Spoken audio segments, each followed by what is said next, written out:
Good evening, viewers, and welcome to the GamesMaster Christmas special. Hit it, guys!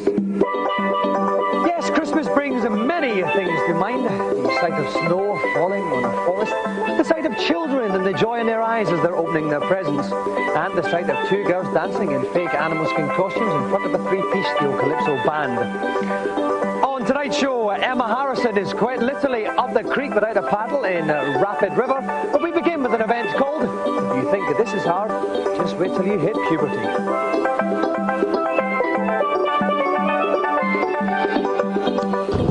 Yes, it's Christmas. And what better way to get into the spirit of things than a challenge on the fiendishly hard Crash Bandicoot 2 on the PlayStation. In order to claim his golden joystick, my intrepid contestant must evade a series of rampaging polar bears and get to the end of the level without losing a life. In the second half of the level, Crash will be required to hitch a lift with a baby polar bear, a slippery beast at the best of times. Only the most focused of minds will be able to steer the furry infant from the clutches of its pathological parent. Our challenger for this event has been pestering us for nearly a decade, saying that he is the finest games player of his generation. Please welcome Mr. Alan Frost.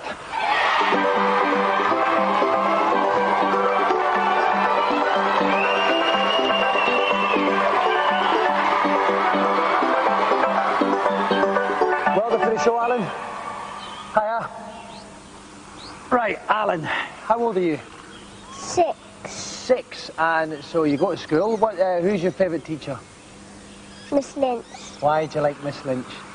She isn't like the other teachers, because the other teachers like tell you to tidy up the classroom when the teacher does it. But Miss Lynch says you can leave the classroom in a big mess, I don't care. She does it. She tidies it up. But I think, Miss Lynch, you haven't quite got the idea of that power structure yet, though. Now, when you're not at school and you play games, we know that you're very good at video games. What's your other favourite toys? Star Wars. Star Wars figures. How many Star Wars figures have you got? 1. 1? Which one's that? Luke. Luke Skywalker. Is that your favourite toy in the whole world? Yep. Well, Alan, if you do our challenge, we're going to give you a Christmas present. If you don't, I'm going to keep the Christmas present, and you're not going to get anything. Yep. While we rush out then and find the cheapest thing we can possibly buy to stick in this box for young Alan, let's take a look at today's news.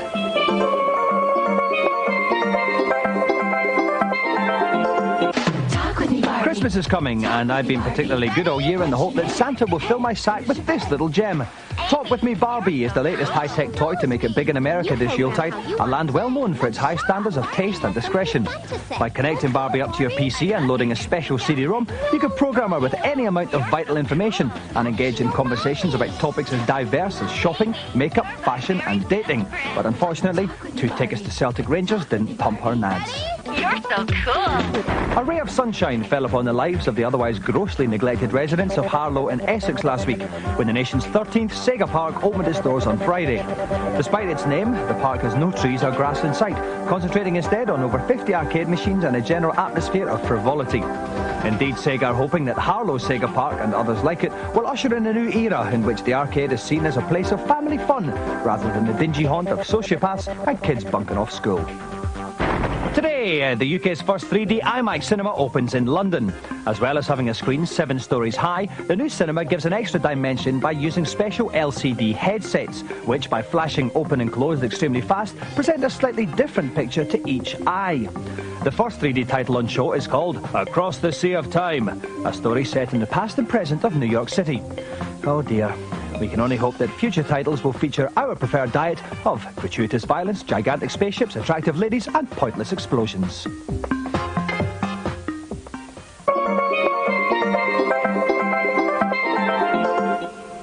Six-year-old Alan Frost is about to show the world why he is the finest games player of his generation on a Crash Bandicoot 2. Helping me describe the action is the ever-youthful Kirk Ewan. Kirk, it's Christmas time. What are you hoping to find in your sack? Well, I very rarely find anything in my sack, let's be honest. I'm usually, I find it a very barren place indeed. And so that's what I'll be expecting for Christmas, same as usual, nothing. Right. Now, Alan, though, if he does the challenge, will get this fine present, which he has no idea what it is yet. It'll be a really nice surprise, only if he gets it. If you don't get it, Alan, if you don't win it, you don't get the present. You know that. Too cool. Okay, any tips for Alan? Well, this is, of course, the fabulous-looking Crash Bandicoot 2. For fans of the original, this is kind of like a cross between the Boulder Challenge and the Pig Challenge from the original game. I mean, the basis, as you know, if you were a fan of the original game, just keep running away from the things and avoid all the traps laid along the course. It's a running, jumping, keep going type challenge. It's very tough as well. It is a tough challenge, yeah, especially for a very short guy like that. Okay, there is no time limit on this. The level is so tough that he can take as long as he likes, but of course he'll have to get moving, otherwise the boulder will crush him from behind. The polar bear, rather, will crush him from behind, step back in time to the previous Crash Bandicoots there. Best of luck, Alan. He's cool. Best of luck. Off you go. Okay, look at the screen. Alan's starting already. He's stopping a bit. Push it forward, Alan. That's a very good start. Where's this? There's the massive polar bear there. The massive polar bear, right? He's got to just keep coming. There's another jump coming up here. If he can just clear over this one now, he's got to avoid these boxes right in front. They've got nitro inside. They would kill him instantly, which he's done. Avoided the electric fence there. The polar bear, ever advancing, ever advancing. He's done fantastically well. He's over that fence very well. This is an exceptional display from the young 6-year-old Alan Frost here. There's a turtle, but it's been spun ahead. The polar bear's gaining on him. It was a gecko. Yeah, you don't know what I'm talking about, gecko. I've never met a gecko in my life, actually. You get behind him up in Glasgow. Oh, it's a tag team. It's the second polar bear now, Kirk. Once again, he's the second polar bear. He's out the cage and he's on the loose. He's avoided the mines extremely well. He got a push there when he hit that thing, and it just keeps going the way it is. Everything's going to be absolutely dandy. I am stunned. I've never seen a display like this from people 5 times a day. You're always in ahead. Come on, Alan, you can do it. He spins away the other gecko.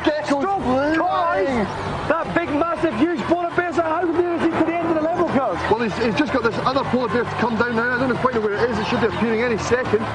Where's the third polar bear? He's given up. Here he comes. He was toying with us all the time. It's Christmas. Alan Frost is very closely paying you to the end of the level. And what he's going to be looking for next is the smaller polar bear, and that's better. If he can get on its back, then it's going to help him accelerate away from the really large, angry-looking polar bear. There's geckos everywhere. What's this guy? I'm just stunned. I'm stunned. This guy is 6 years old and he is just carving through this level like a knife through the hottest of butter. He's spun through that gate. That polar bear hasn't given up. He's almost another checkpoint there. A stunning display. Now, as you get on the back of this little polar bear here, and off it goes. It's off like a shot, and then moving away, accelerating fast. It's amazing how fast these small bear things can move, isn't it? The thing is, the big polar bear is chasing the little polar bear. Well, that's not normal, is it? No, you wouldn't think so. You'd think he would ease up a little bit on the little guy. But this is amazing. It's very, very close indeed. Alan Frost is keeping his nerve. Come on, Alan, the big final jump. He spins, he falls, he's done it, he's got the present. Alan Frost wins the challenge.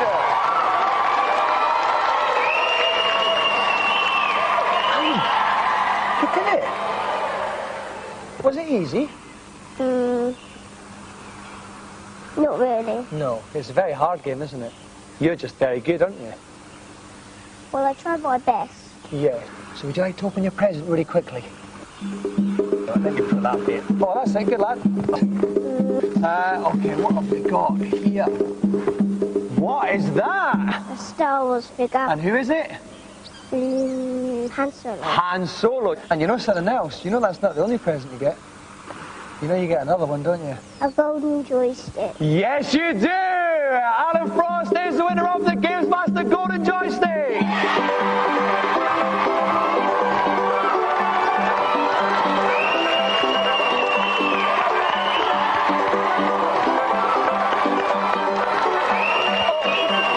While Alan learns the basic skills of juggling 2 presents at the same time, we'll go to today's reviews.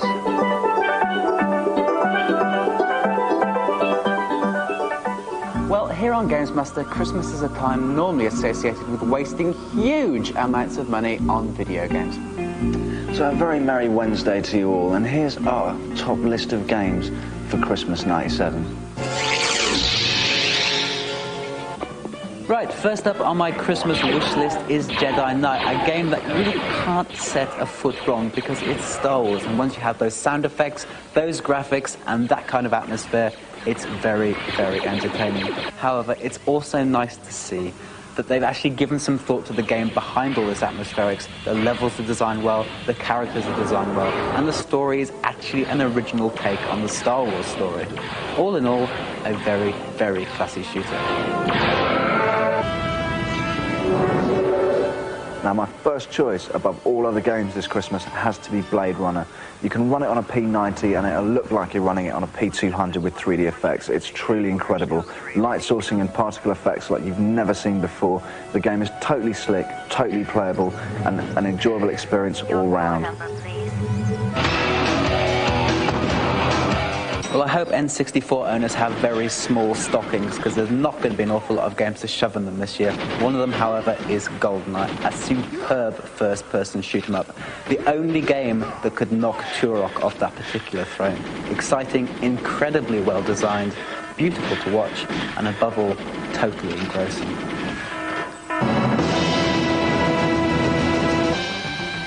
Final Fantasy VII is definitely another game to put in your Christmas stocking. I mean, it's an awesome experience. It sold 3 million copies in the first 3 days of release. 3 million Japanese guys can't be wrong, let's face it. I mean, all right, the European market has never liked RPGs, but this one definitely breaks the mold. It's completely engrossing. The interactivity there is amazing. You've got graphics and some of the most incredible moments in computer game history all in one package. With 70 hours of gameplay, you're probably still going to be playing it this time next year anyway.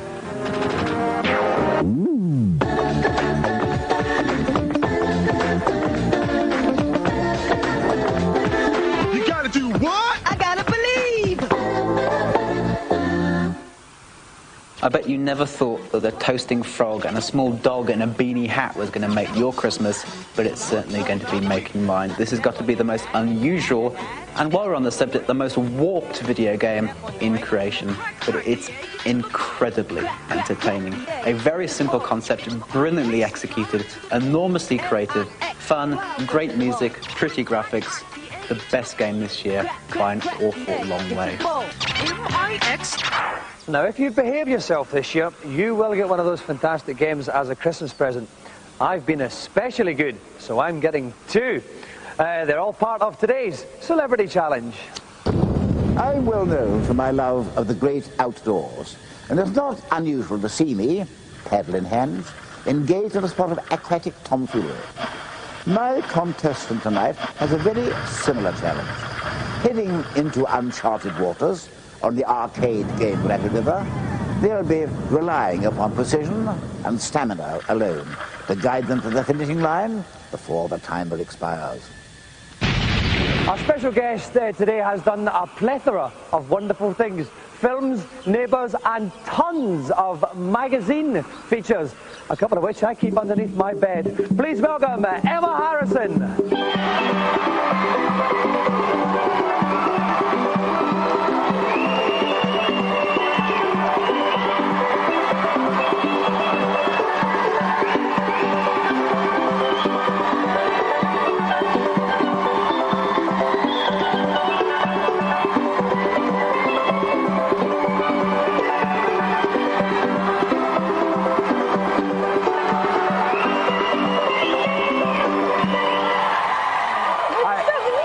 Listen, I was the last person in the world that wanted you to stop dancing there, Emma.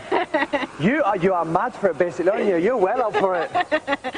Got loads of energy. You certainly do.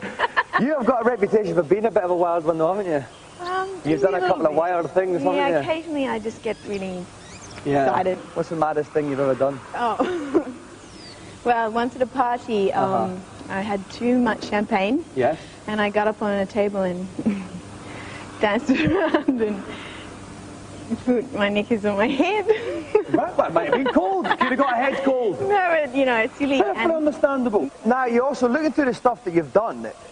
You were actually in Street Fighter, the movie. Yes, that's right. A quality film. Obviously, you're working with Jean-Claude Van Damme.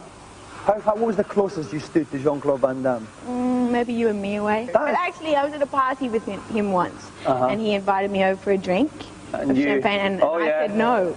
Don't tell me. Jumped up on the table. No, I said no because I don't know, I wasn't really into him. No.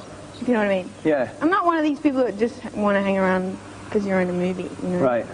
I haven't been in one movie. I've never been in a movie at all. It doesn't matter. Who cares? Exactly. You're a cool person. Who cares? I'm cool. It's fantastic. Life is great. Oh, it can only be Christmas. At this point, before this conversation gets any further, we're going to carry on, but you're not allowed to see what's going to happen in the next couple of minutes. You have to take a commercial break.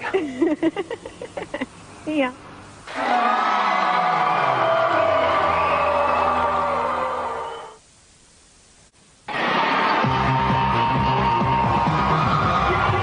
Welcome back to GamesMaster, the Christmas special. We're having a Yabba Dabba Doo Gale time here today because Emma Harrison has kindly joined us.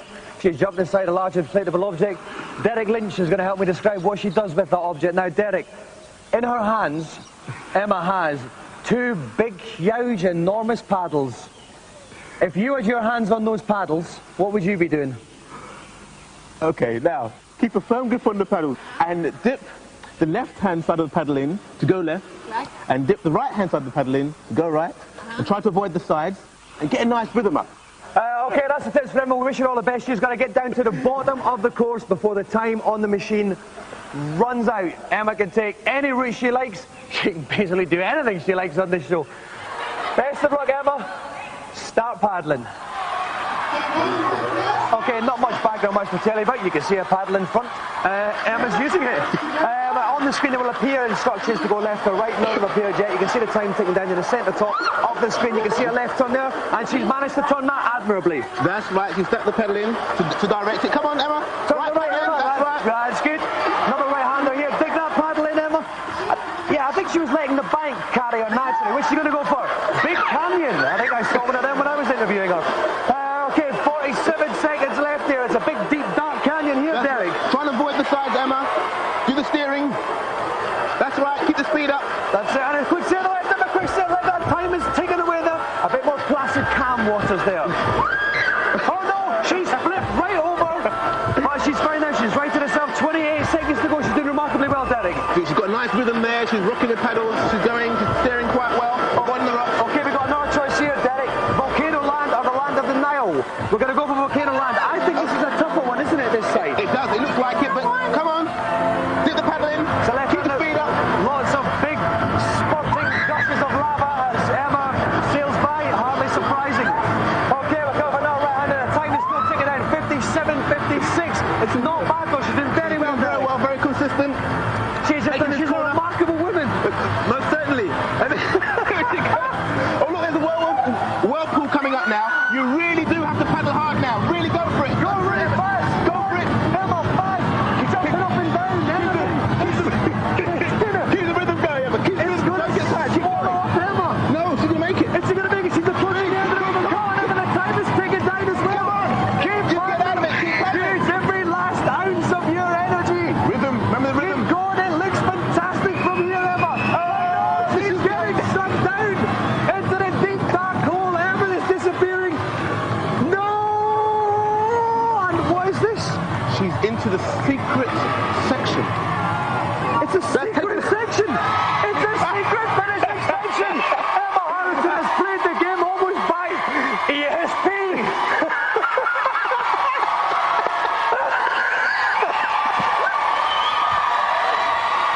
Emma, now I actually said I thought you'd done the challenge by ESP because we'd never seen that screen before. The reason is that none of us have ever lost. I tell you what, that was such a hard ride. Yeah. I took the worst routes. I went down the volcano and then in the whirlpool, and it was just too hard. It was. It was too hard. You should have seen what I was like up in the commentary box. Now, Emma, you're going to be leaving us soon, aren't you? You've got to go back to Australia. And when is it? In a month or so. In January, yeah. Why? Because of visas? Yeah. Is it still a fact that if you marry a British guy, yeah, you can stay in the country? Yeah, let's get married. We can sort that out. Hands on that bombshell. Please give it up again for today's special guest, Emma Harrison.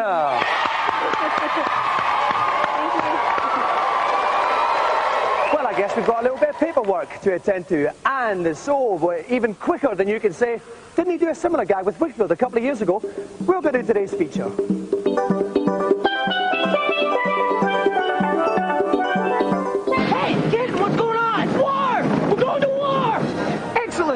Yes, straight after after Christmas, it'll be time to dust off your phony ID and head down the cinema for what promises to be the hardest special effects extravaganza in history.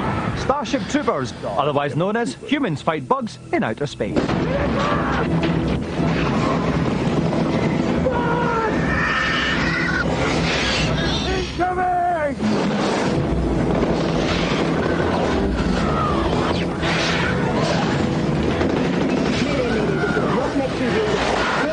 We need these people now. We made a damn mistake. The bugs laid a trap for us, didn't they?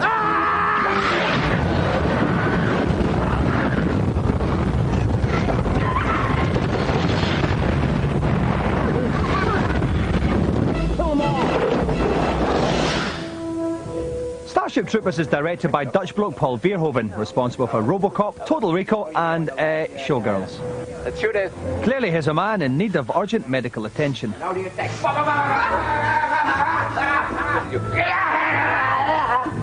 It's a movie about Paradise Lost. The innocence of youth is replaced by the cruelty and the hard edge of war. Or in this case, the hard edge of war.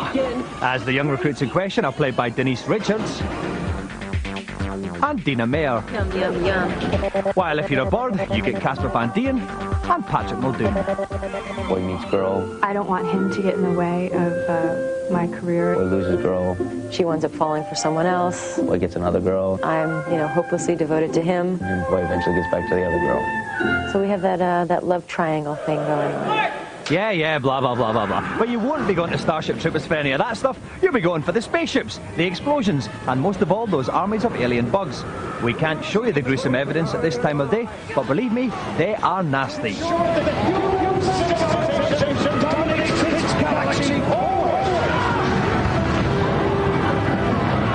Starship Troopers opens on January the 2nd.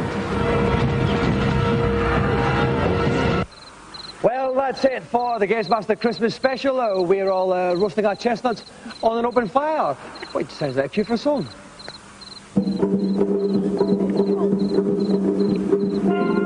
We all hope you have the most fantastic of Christmases. We hope that your presents are not cack, that your mum and dad don't have a big row in the middle and ruin it all, and that your granny doesn't bring her flatulence to the dinner table.